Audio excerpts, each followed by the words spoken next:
નમસ્કાર મિત્રો, લોકડાઉનની પરિસ્થિતિની અંદર આજે જ્યારે સ્કૂલ કોલેજો જ્યારે બંધ છે ત્યારે આપનું ભણતર ન બગડે તે માટે થઈને શ્રી સરસ્વતી વિદ્યા સંકુલ લીંબડી દ્વારા આપને ઓનલાઈન શિક્ષણ મળી શકે તે માટે વિવિધ વિષયોના વિડીયો આપણને મળી શકે એ માટે અમે પ્રયત્ન કરી રહ્યા છીએ. આજે આપણે વિષય નામાના મૂળ તત્વોની અંદર ભાગ 1 ની અંદર ચેપ્ટર પાઘડીનું મૂલ્યાંકન એના વિશે આપણે અભ્યાસ કરીશું. મિત્રો, પાઘડીના મૂલ્યાંકન ચેપ્ટરની અંદર બોર્ડની બ્લુપ્રિન્ટ મુજબ આ પ્રકરણમાંથી સેક્શન A એટલે કે વિકલ્પોમાં MCQs 1 માર્કનો 1, સેક્શન B એક વાક્યમાં જવાબ આપો તેનો પ્રશ્ન 1 અને સેક્શન D એ વિભાગની અંદર 4 માર્કનો એક દાખલો પૂછાય છે. તો આ પ્રકરણ એટલા માટે પણ મહત્વનું છે કે 6 માર્ક્સ આ પ્રકરણમાંથી આપને રોકડા મળે કોઈ પણ જાતના ભૂલ વગર. અને પ્રકરણ પણ સરસ મજાનું ઈઝી છે, સરળ છે, સરળતાથી સમજી શકાય એવું છે. તો ધ્યાન આપીને સમજી શકો તો ઓટોમેટિકલી આપને 6 માર્ક્સ રોકડા મળશે. મિત્રો, સૌથી પહેલા પાઘડી એટલે શું એનો આપણે અર્થ સમજીએ. પાઘડી કોને કહેવાય? પાઘડી એ ધંધાની બજારમાં પ્રતિષ્ઠાનું મૂલ્ય ધરાવતી અદ્રશ્ય મિલકત છે. અદ્રશ્ય મિલકત એટલે શું? તો જે જોઈ ન શકાય, સ્પર્શી ન શકાય, છતાં તેનું મૂલ્ય ઉપજે છે એવી મિલકતોને અદ્રશ્ય મિલકત કહેવાય. આવી મિલકતો જેવી કે પાઘડી, પેટન્ટ, કોપીરાઇટ, ટ્રેડમાર્ક વગેરે આ બધી અદ્રશ્ય મિલકતો કહેવાય. બીજી દ્રષ્ટિએ બીજા અર્થમાં જોઈએ તો સામાન્ય પેઢી એટલે એક જ ઉદ્યોગની અંદર સંકળાયેલા, એક જ ઉદ્યોગ સાથે સંકળાયેલા એકમો જે સામાન્ય નફો કરે છે એ નફો કરતા જે એકમ વધુ નફો કરે છે એ પેઢી પાઘડી ધરાવે છે એમ સામાન્ય રીતે કહી શકાય. એટલે કે પેઢીની નફો કમાવાની શક્તિ અથવા તો પ્રતિષ્ઠાના મૂલ્યને પાઘડી કહેવાય. હવે પાઘડી ગણવી કઈ રીતે, પાઘડીનું મૂલ્યાંકન કેવી રીતે કરવું એના વિશે આપણે વિચારીએ તો મુદ્દા સમજાવું આપણે.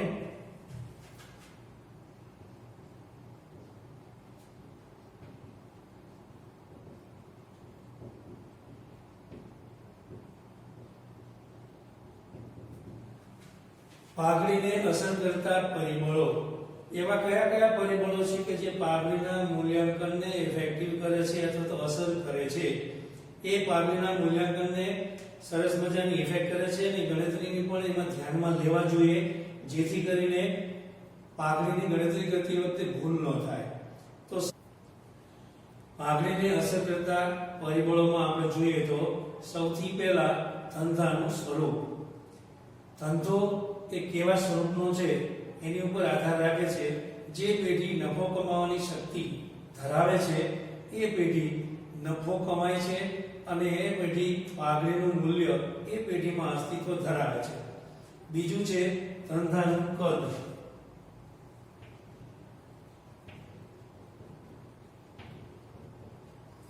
અહીંયા કદ એટલે ધંધો કેટલા પ્રકાર કેવો છે એના ઉપર આધાર રાખે છે. જેમ જેમ ધંધાનું કદ વધુ, જેમ જેમ વર્ષો જૂનો હોય ધંધો, એની પ્રતિષ્ઠા વધી હોય એ પેઢી હંમેશા પાઘડીનું મૂલ્ય વધુ દર્શાવે છે અથવા તો ધરાવે છે. આ પાઘડીનો અસર ક્યારે થાય કે જ્યારે ભવિષ્યની અંદર જ્યારે પેઢી વેચવાનો વારો આવે, બંધ કરવાનો વારો આવે એ વખતે પાઘડીનું મૂલ્ય અથવા તો પાઘડી વધુ ઉપજે. એ ધંધાનું કદ જેમ જેમ કદ વિસ્તાર થતો જાય એમ પાઘડીનું મૂલ્ય પણ વધતું જાય છે.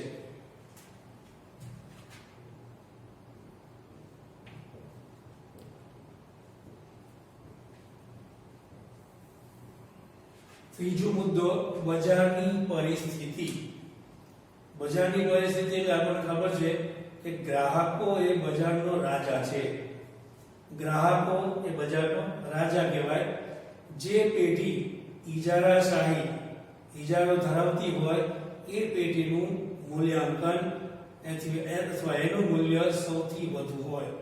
જે પેઢી ઇજારો નથી ધરાવતી એ પેઢીનું પાઘડીનું મૂલ્ય હંમેશા ઓછું હોય છે. ત્યાર પછી ચોથો મુદ્દો ધંધાની મુદત.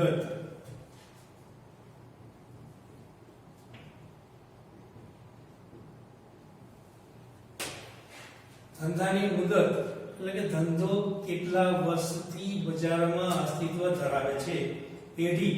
કોઈ પેઢીનો જે ધંધો સ્થાપેલ છે એ કેટલા વર્ષો સુધી જૂનો છે, ભૂતકાળમાં કેટલા વર્ષ થયા છે કે કેટલો વર્ષ જૂનો છે. જેમ જેમ પેઢી વધારે વર્ષો ધરાવતી હોય એમ એના ગ્રાહકો પણ સ્થિર ગ્રાહક ધરાવતા હોય તો એવી પેઢીનું પાઘડીનું મૂલ્યાંકન સૌથી વધુ હોય છે. ત્યાર પછીનો મુદ્દો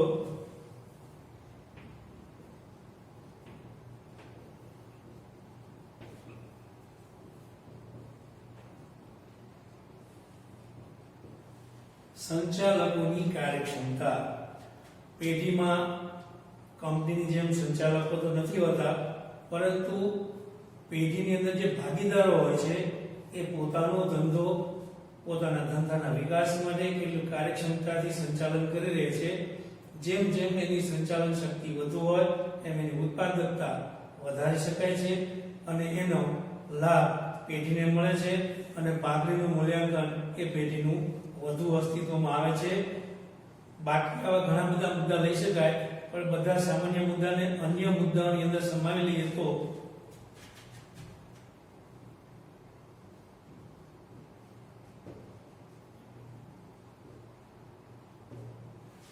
અન્ય મુદ્દા અથવા તો અન્ય બાબતોની અંદર પેઢી પાસે ઘણી વખત એવા પોતાના પેઢી માટે ઘણી વખત એટલા બધા કાર્યક્ષમ હોય છે, માણસો હોય છે, અથવા તો જેની પાસે ખાસ જરૂરિયાત હોય છે, એવા ખાસ લાભો મળે એવા એમની પાસે લાયસન્સ હોય છે. જેમ કે એક્સપોર્ટ લાયસન્સ, આયાત લાયસન્સ, જેને ઇમ્પોર્ટ લાયસન્સ કહેવાય. આ ઉપરાંત કોઈ પણ પેઢી કોઈ વસ્તુનું પેટન્ટ ધરાવતી હોય, ટ્રેડમાર્ક ધરાવતી હોય, અથવા તો અન્ય કોઈ સરકારી કર્મચારી અથવા તો સરકારી વેરાઓની અંદર સ્પેશિયલ છૂટછાટ મળતા હોય એવી પેઢી જો ભવિષ્યની અંદર વેચવા જઈએ તો એવી પેઢીનું બજારમાં મૂલ્ય વધુ. ટોપિક્સની અંદર આપણે જઈએ તો પાઘડીનું મૂલ્યાંકન શા માટે કરવું જોઈએ અથવા તો પાઘડીના મૂલ્યાંકનની જરૂરિયાત શા માટે, કે ભવિષ્યની અંદર આ પેઢીનું પાઘડીનું મૂલ્યાંકન શું કામ કરવું જોઈએ એના મુદ્દા આપણે સામાન્ય રીતે જોઈએ તો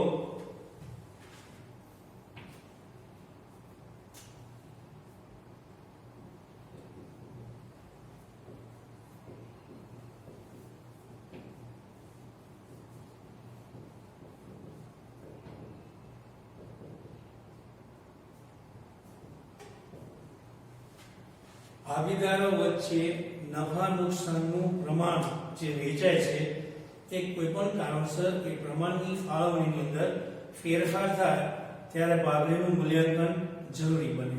આ ઉપરાંત બીજો મુદ્દો જોઈએ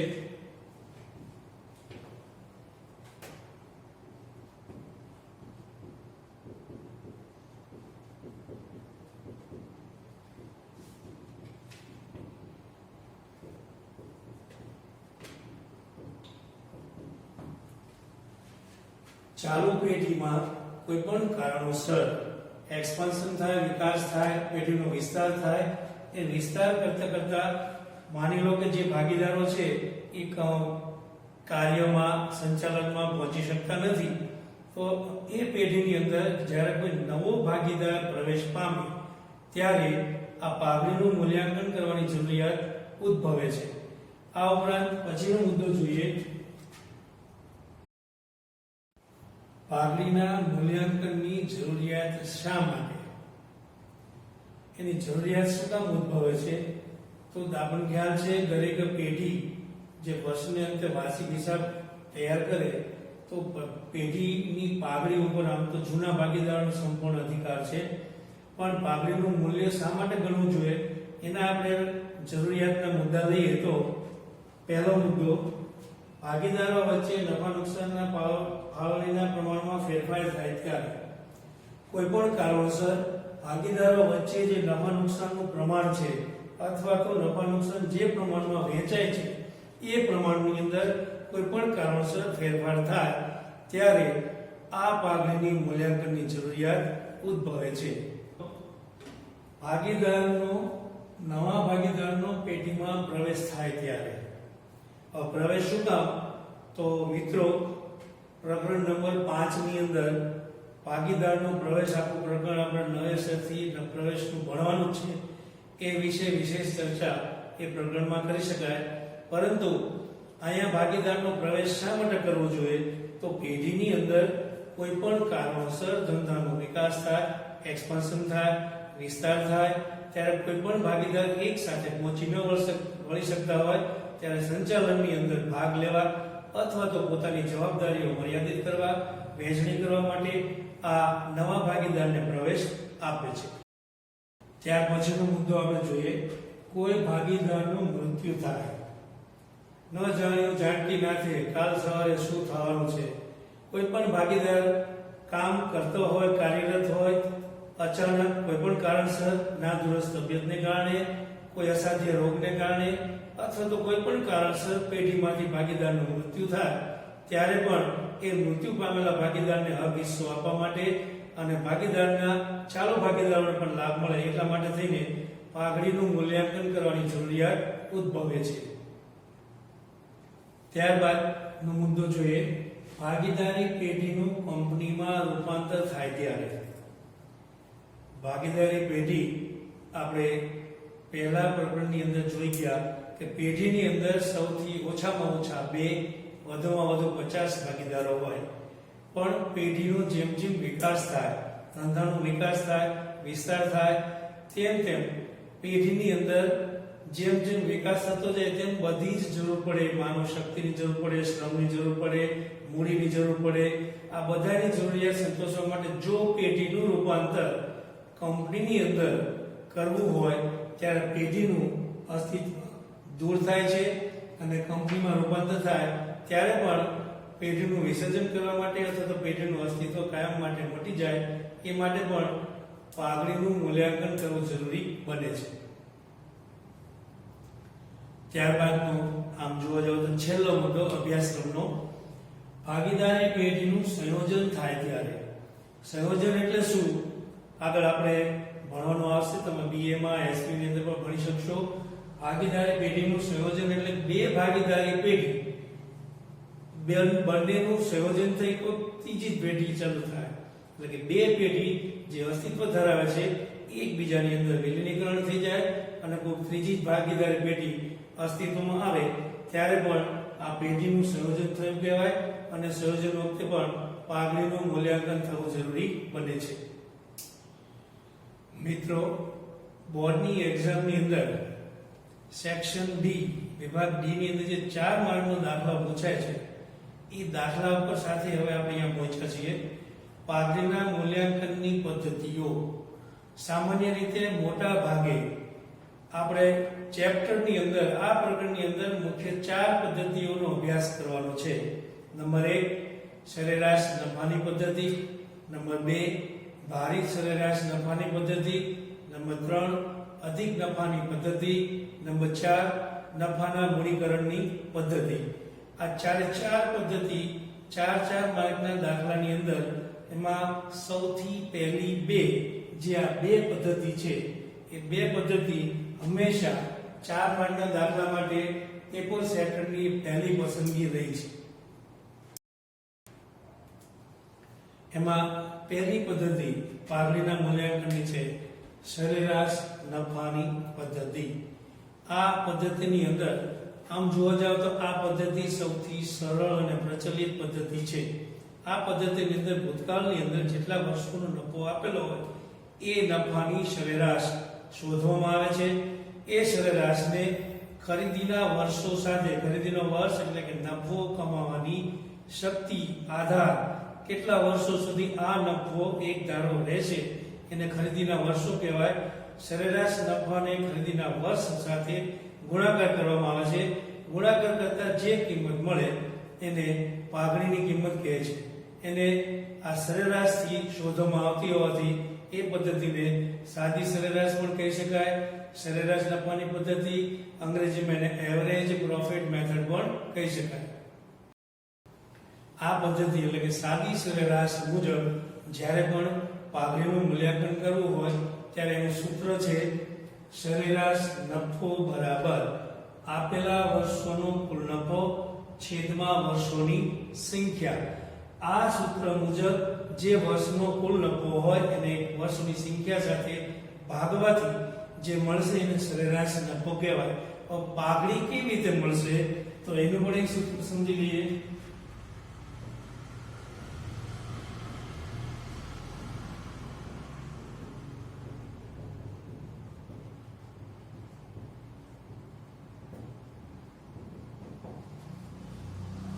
પાઘડી શોધવા માટે જે આપણે સરેરાશ નફો શોધ્યો છે એ રકમની અંદર જેટલા ખરીદીના વર્ષની સૂચના હોય એ મુજબ સરેરાશ નફાને એ ખરીદીના વર્ષ સાથે જે ગુણાકાર કરવામાં આવે અને જે રકમ મળે એને કહેવાય આપણે પાઘડીનું મૂલ્યાંકન.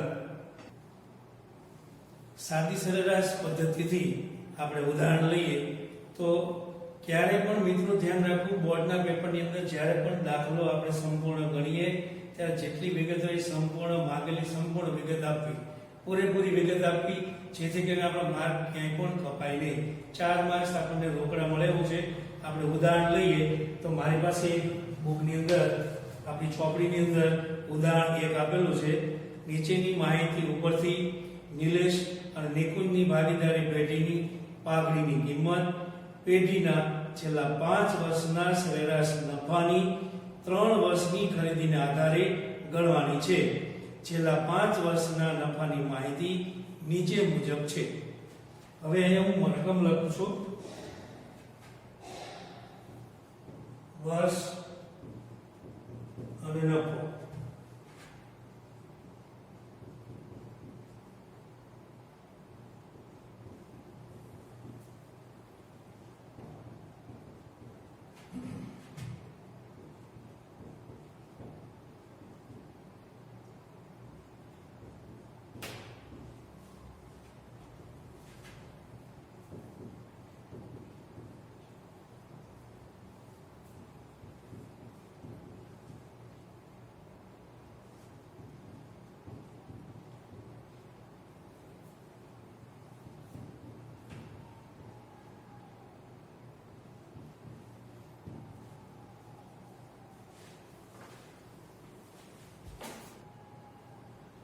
આ ઉદાહરણ 1 આપેલું છે. એ મુજબ આપણે સાદી સરેરાશ પદ્ધતિથી પાઘડીનું મૂલ્યાંકન અથવા તો રકમ કેવી રીતે શોધવી એના વિશે આપણે જોઈએ તો સૌથી પહેલી બાબત મિત્રો એટલું યાદ રાખવું કે સાદી સરેરાશ પદ્ધતિનો ઉપયોગ ક્યારે કરવો.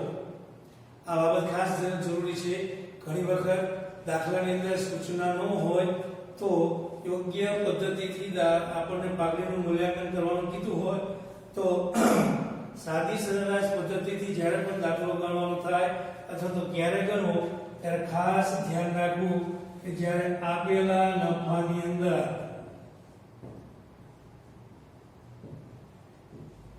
વધઘટ હોય ત્યારે આ પદ્ધતિથી દાખલો ગણવો સાદી સરેરાશ મુજબ.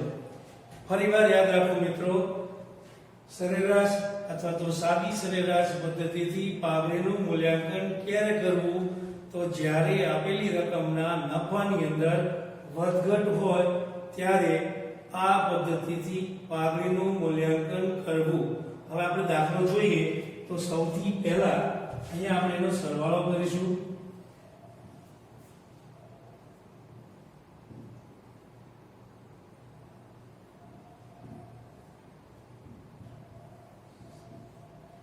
મિત્રો મારી એક ખાસ સલાહ છે કે તમને ખ્યાલ નથી પણ આમ ગણતરીમાં જુઓ તો કેલ્ક્યુલેટર તમારા 3 કલાકની પેપરના સમયની અંદર ઓછામાં ઓછી 15 થી 20 મિનિટ ખાઈ જાય છે. આ 15 થી 20 મિનિટ એવી રીતે ગણતરી કરેલી છે કે એક પણ જગ્યાએ તમારી ભૂલ થતી નથી. એટલે બને ત્યાં સુધી કેલ્ક્યુલેટરનો ઉપયોગ જરૂર હોય ત્યાં જ કરો, નહીતર મૌખિક ગણતરી વધુ કરવાનો આગ્રહ રાખો. અહીંયા આપણને કુલ નફો મળ્યો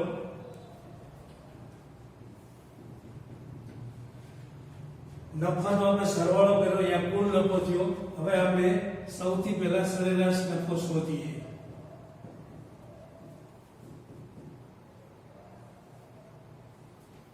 સરેરાશ નફો બરાબર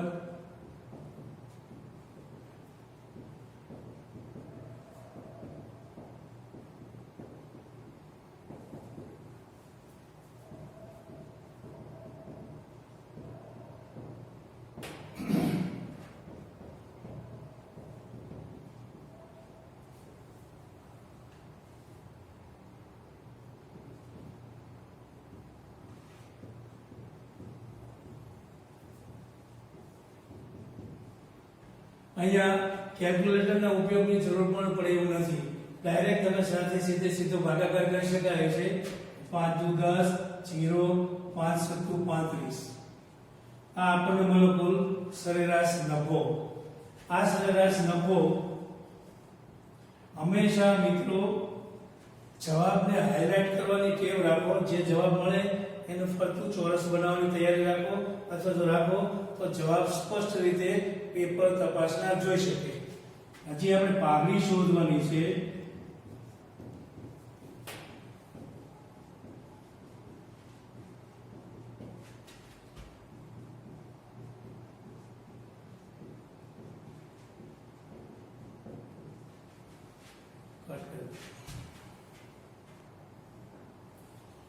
સરેરાશ નફો શોધ્યા બાદ આપણે પાઘડી શોધવાની છે. સરેરાશ નફો ગુણ્યા ખરીદીના વર્ષો.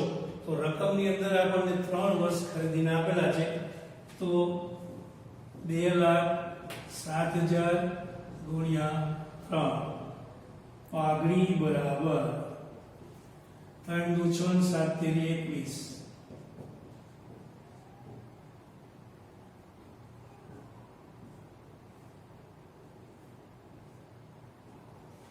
₹6,21,000 આ પેઢીની પાઘડીનું મૂલ્યાંકન થાય.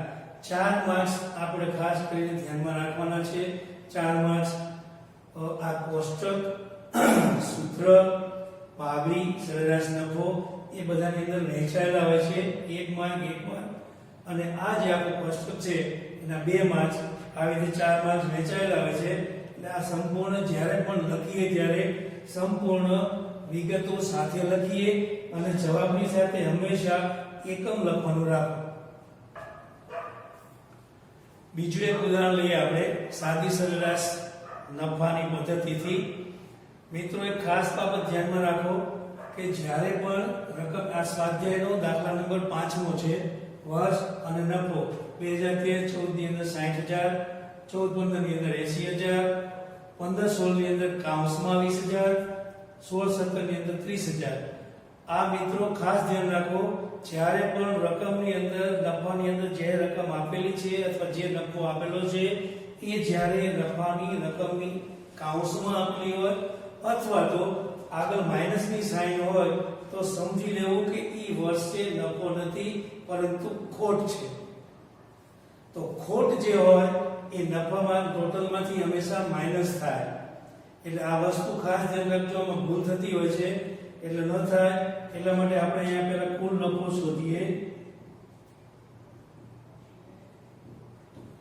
7, 6, 8, 14, 17 એમાંથી 20 જાય એટલે 100 ને પછી 1,50,000. કુલ નફો કેટલો છે? 1,50,000. ફરી વાર સમજી લઈએ 1,50,000 આવ્યા કેવી રીતે? તો 60,000, 80,000, 30,000. 60 ને 80 1,40,000 વત્તા 30,000 1,70,000. એમાંથી આ ખોટ એટલે કે જે માઈનસમાં છે એટલે કાઉન્સમાં છે એ ખોટ બાદ થાય. બાદ કરતા આપણી પાસે વધ્યો નફો 1,50,000. હવે પાછો જેમ આપણે ગણીએ છીએ એમ સૂત્ર મૂકીએ.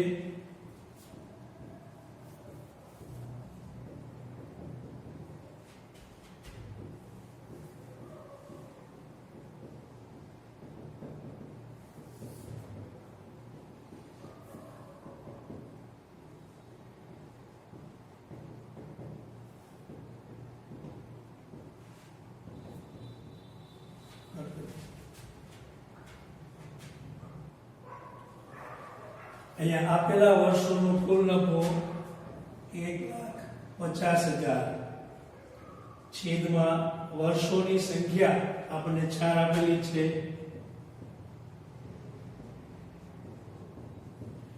સરેરાશ નફો બરાબર 1,50,000 ભાગ્યા 4 તેરી 12 કરવો પડશે. 1,50,000 ને ભાગ્યા 4 કરીએ એટલે આપણને મળશે 37,500. આ સરેરાશ નફો. હવે આપણે જોઈએ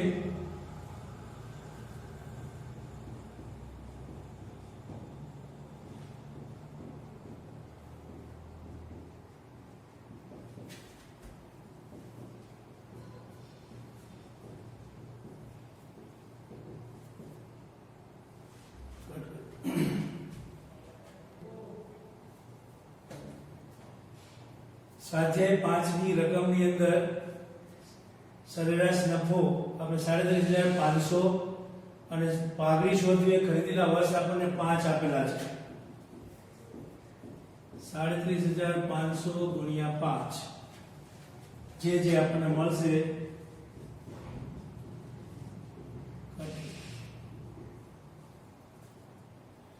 સરેરાશ નફો ગુણ્યા ખરીદીના વર્ષ. પાંચમા દાખલાની અંદર ખરીદીના વર્ષ આપણને આપ્યો છે 5. 37,500 ગુણ્યા 5 કરીએ જે રકમ મળશે એ આપણને પાઘડી મળશે. 1,87,500 રૂપિયા પાઘડી. આટલું મિત્રો લખો એટલે આ સેક્શન ડી ની અંદર 4 માર્ક્સ ની અંદર આવો દાખલો પૂછાય છે. વિદ્યાર્થી મિત્રો, પદ્ધતિ નંબર 2 પાઘડીના મૂલ્યાંકનની મોસ્ટ આઈએમપી મેથડ. મોટા ભાગે 4 માર્ક્સ ને પ્યોરલી આ લાયક પદ્ધતિ, ભારિત સરેરાશ નફાની પદ્ધતિ. આ ભારિત સરેરાશ નફાની પદ્ધતિ એટલે શું? તો આપણે અગાઉ સાદી સરેરાશની અંદર જોયું કે હંમેશા નફો વધઘટ થાય ત્યારે સાદી સરેરાશ પદ્ધતિથી પાઘડીનું મૂલ્યાંકન થાય. પરંતુ એ પદ્ધતિની અંદર નફો જ્યારે કોઈ પણ પેઢી વધતો હોય, નફાના વધારાના વલણને કોઈ ધ્યાનમાં લેવામાં આવતું નથી. હંમેશા પેઢીમાં નફામાં વધઘટ થાય એવું નથી. કોઈ પણ ઘણી બધી પેઢીઓ એવી હોઈ શકે કે જેમાં દર વર્ષે ઉત્તરોત્તર નફામાં વધારો થતો હોય. તો આ નફાના વધતા વલણને પણ ધ્યાનમાં લેવું જોઈએ. નફાના વધતા વલણને એટલે કે પ્રથમ વર્ષે ભાર એટલે કે 1 2 3 4 5 એવી રીતે ક્રમાનુસાર એને ભાર આપવામાં આવે છે. ભાર આપ્યા પછી જે નફો અને ગુણ્યા ભાર એ ભારિત સરેરાશ પદ્ધતિ મુજબ આ ભાર આપવામાં હોવાથી એની સરેરાશ શોધવામાં આવતી હોવાથી આ પદ્ધતિને ભારિત સરેરાશ પદ્ધતિ પણ તરીકે ઓળખવામાં આવે છે. આ પદ્ધતિથી જ્યારે પણ આપણે પાઘડીનું મૂલ્યાંકન શોધવું હોય, કરવું હોય ત્યારે જેમ સાદી સરેરાશની અંદર સરેરાશ નફો શોધતા એવી રીતે અહીંયા ભારિત સરેરાશ નફો શોધવો પડે. એનું સૂત્ર આ મુજબ છે: ભારિત સરેરાશ નફો બરાબર કુલ ભારિત નફો છેદમાં કુલ ભાર. મિત્રો, ભારિત સરેરાશ પદ્ધતિથી દાખલો ગણવા માટેનું સૂત્ર આપણે જોઈએ તો ભારિત સરેરાશ નફો બરાબર કુલ ભારિત નફો છેદમાં કુલ ભાર. કુલ ભાર એટલે શું? તો નજીકના વર્ષોને ક્રમાનુસાર જે ભાર આપવામાં આવે છે એના સરવાળાને કુલ ભાર કહેવામાં આવે. એ કુલ ભાર ને આપણો જે નફો આપેલો હોય છે જેટલા વર્ષનો 3-4 ઓછામાં ઓછા 3 અથવા વધુ 5 વર્ષનો આપણને નફો આપેલો હોય એનો ગુણાકાર જે કરીએ એ કુલ ભારિત મળે. એટલે કે આપેલો નફો ગુણ્યા ભાર જે કરીએ એને કુલ ભારિત નફો કહેવાય. આપેલા ભારને ક્રમાનુસાર 1 2 3 4 5 એ રીતે ક્રમ આપતા જાય, ભાર આપવા જઈએ એટલે જ આને ભારિત સરેરાશ નફો કહેવામાં આવે છે. એને કુલ ભાર વડે ભાગવાથી જે રકમ મળે એને ભારિત સરેરાશ નફો કહેવાય. આ ભારિત સરેરાશ નફોને પાઘડી શોધવા માટે દાખલામાં આપેલ ખરીદીના વર્ષ સાથે ગુણવાથી જે રકમ મળે એ પાઘડીની રકમ કહેવાય. વિદ્યાર્થી મિત્રો, ભારિત સરેરાશ નફાની પદ્ધતિ એટલા માટે મેં અગાઉ પણ કીધું કે ખૂબ જ અગત્યની પદ્ધતિ છે પાઘડીના મૂલ્યાંકનનું રકમ શોધવા માટે. તો આ પદ્ધતિથી જ્યારે પણ પાઘડીનું મૂલ્યાંકન કરવાનું હોય ત્યારે સૌથી પહેલા આવું કોષ્ટક બનાવવું પડે. આ બે બાબત આપણને આપેલું હોય, વર્ષ અને નફો. પછી ત્રીજું ખાનું આપણે બનાવવું પડે ભાર અને ભારિત નફો.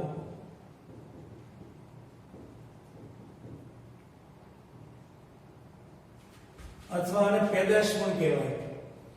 આ ભાર અને ભારિત નફો કેવી રીતે મળશે?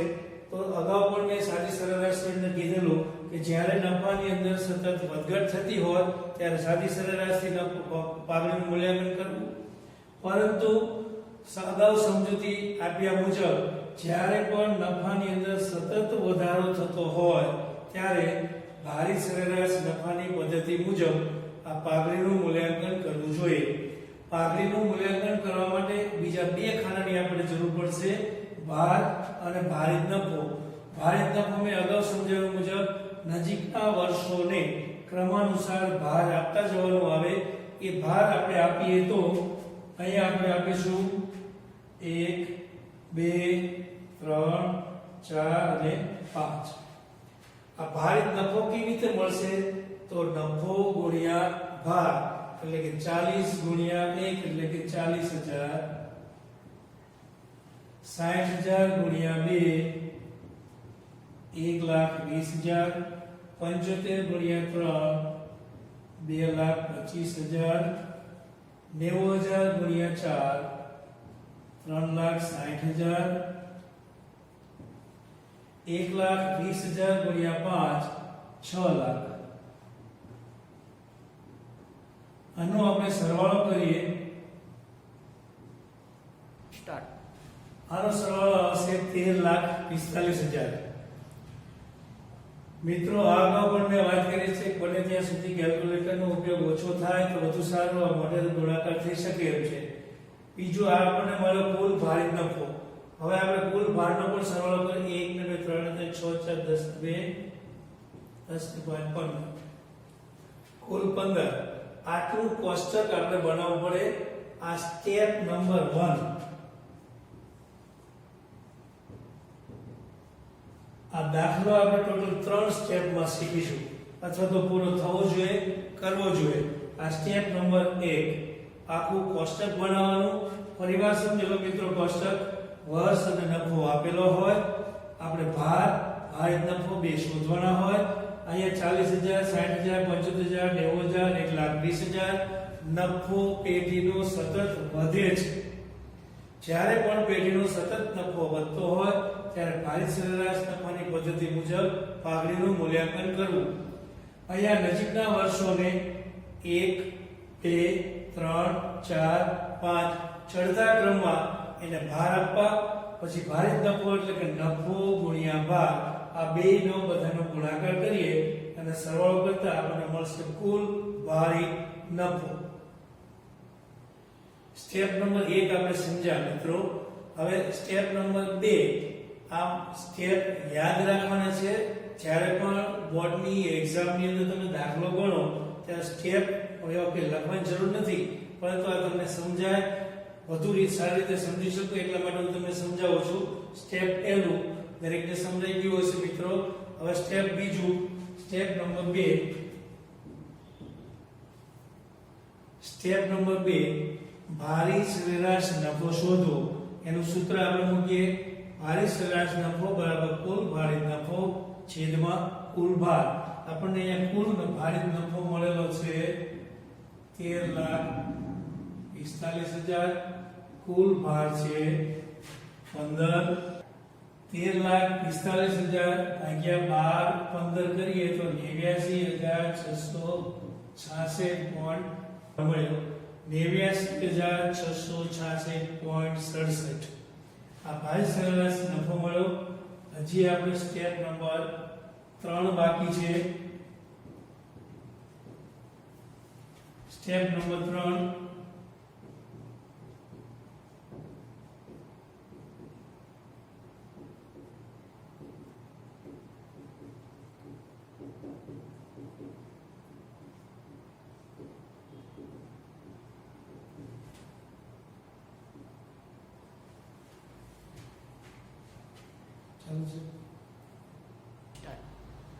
હવે ત્રીજું સ્ટેપ, પાઘડી બરાબર ભારે સરેરાશ નફો ગુણ્યા ખરીદીના વર્ષ, એટલે કે 89,666.67. દાખલાની અંદર આપણને ખરીદીના વર્ષ આપ્યા છે 3, એને ગુણાકાર કરીએ. સ્ટેપ નંબર 3, પાઘડી બરાબર ભારે સરેરાશ નફો ગુણ્યા ખરીદીના વર્ષ. આપણને દાખલાની અંદર સ્વાધ્યાયના 7મા દાખલાની અંદર ખરીદીના વર્ષ 3 આપેલા છે.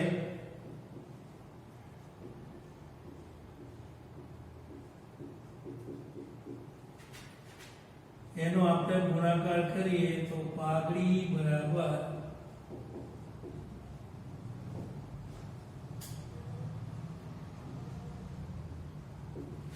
2,69,000 રૂપિયા મળે. હવે 4 માર્ક્સ આના કેવી રીતે વહેંચાયેલા છે મિત્રો એ પણ ખાસ ધ્યાન રાખો.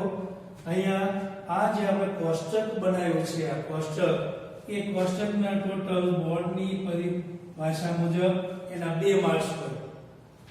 આ ભારે સરેરાશ નફો જે શોધો એના તમારે 1 માર્ક હોય, અને પાઘડી જે શોધો એનો પણ તમને 1 માર્ક હોય.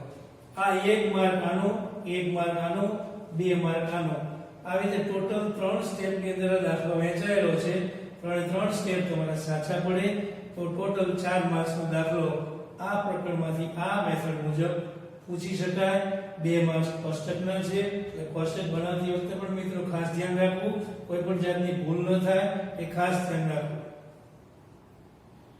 વિદ્યાર્થી મિત્રો, પ્રકરણ 4 ની અંદર પાઘડીનું મૂલ્યાંકન એ પદ્ધતિ અથવા એ પ્રકરણની અંદર આપણે 2 મેથડ ભણ્યા. એક સાદી સરેરાશ અને બીજી ભારે સરેરાશ નફાની પદ્ધતિ. બોર્ડની અંદર મેં તમને 2 ઉદાહરણ અથવા તો દાખલા આપેલા છે. એમાં આ પહેલો જે દાખલો છે એ જોઈ શકો છો આપણે કે નફો વધઘટ થાય છે. તો નફામાં વધઘટ થતી હોય ત્યારે સાદી સરેરાશ મુજબ પદ્ધતિથી દાખલો ગણવો. પદ્ધતિના ઉદાહરણ નંબર 2, દાખલા નંબર 2 માં નફો સતત વધે છે. દાખલાની અંદર કોઈ સૂચના નથી, એટલે આપણે આ પદ્ધતિ હમણાં જ ભણ્યા બીજી પદ્ધતિ એ મુજબ આ ભારે સરેરાશ પદ્ધતિ મુજબ આ બંને દાખલા સ્વપ્રયત્ને કરજો અને એનો આન્સર કોમેન્ટ બોક્સની અંદર અવશ્ય કોમેન્ટ કરજો. નમસ્કાર.